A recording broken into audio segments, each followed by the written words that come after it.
Ya bafethu, hey,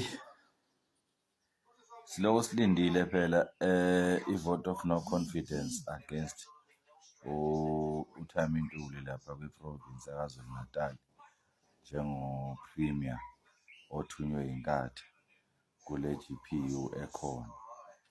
Kodwa sibathe siyabuka sibona lento ayenzeki. Uyabona, siyayibuza nathi ukuthi bizokwenzeka kanjani into enjengale, ngoba phela kwaba nesivumelwano kulaba bafowethu ukuthi-ke bavota kanjani. Noma i-MK iyona yayikade i-majority ithole amavoti amaningi because MK iningi lapha eParliament. Alikho iqembu elilingana ne-MK lapha eParliament. And nje ngibona kwaba unfair kakhulu. Angazi kodwa ngokwe-Electoral Act.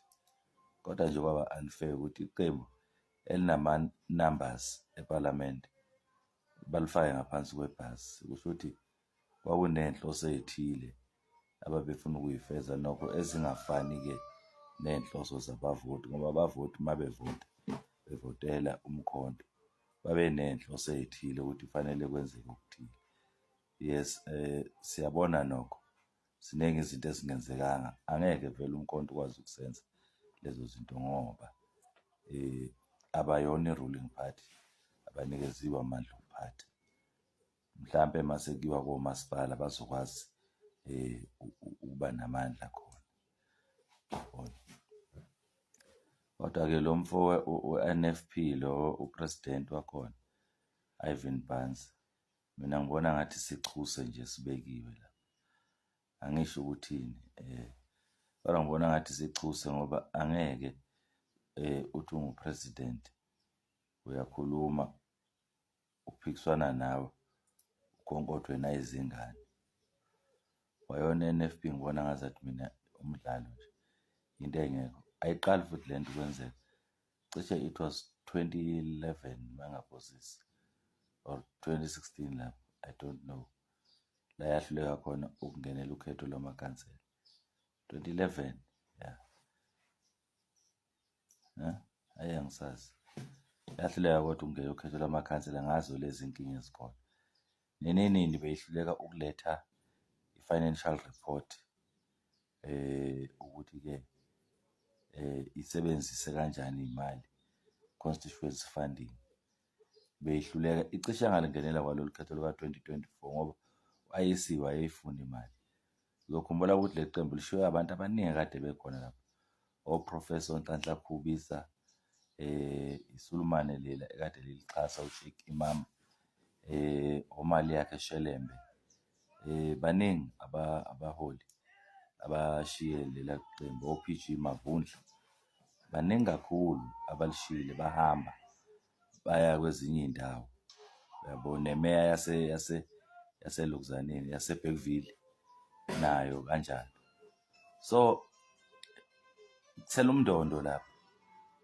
Ngosukumo ukuthi bake bathi bazama ukufaka lengane enokudlala kuzalo le abathi yakhuzanele bayiphika abantu. Uyakhumbula ukuthi kunama-conference amaningi, kuya kuma-conference, makufika kuma-conference kuthiwa hhayi leyo conference beyingekho emthethweni. Enye kuthiwa hhayi, enye manje lenyukasela kuthiwa hhayi ayikho emthethweni. Le kaBhans, uBhans ukhona upresident kodwa kuphikiswana naye. uBhans mezophikiswa nayingane ezincane, angiboni ukuthi lento afuna ukuthi yenzeke izokwenzeka. Nanokuthi umama loya ambeka eParliament uShinga loyo. Lo Shinga loyo ngisabathe ngiyambheka ku-structure sabo angimboni. Kodwa uShinga u-MEC ayikhonkothi-ke nethambo. Uzokhonkotha kanjani? Uzovuma kanjani ukuthi kukhishwe uPremier, ngoba ukukhishwa kwaPremier naye ukwehla kwakhe iyahlakazeka phela i-cabinet yabo. So ukwehla kwakhe naye as u-MEC, le mali ayitholayo njengoba eloke up and down la futhi la inyukazela engazathi impela ugxilile kakhulu, eloke enza ama-programs angekho nje abhedayo asangene. Uyabona ukuthi uzoluza kakhulu. But asisho ukuthini, kodwa hayi, bona ukuthi nje lento ye-NFP Ivan Bans aka-recognize as upresident, akanamandla. Nalento athi uzama ukuyenza uzoyenza nobani. ngicabanga ukuthi MK sengamthemba yini ayidayisa kwasekuqaleni.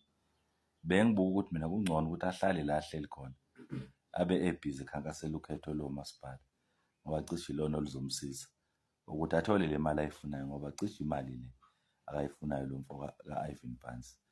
But akekho umuntu ongamthemba manje kwi-DP ukuthi angahambisana naye ukuthi kena achithe ubuholo obukhona. Ngibona nje uNtuli mina usazohlala kulesa sihlalo aqhubeke. Ngibona naye MK inganankinga, izobuya nje next year izoyidlela amahlanga nje okhethweni.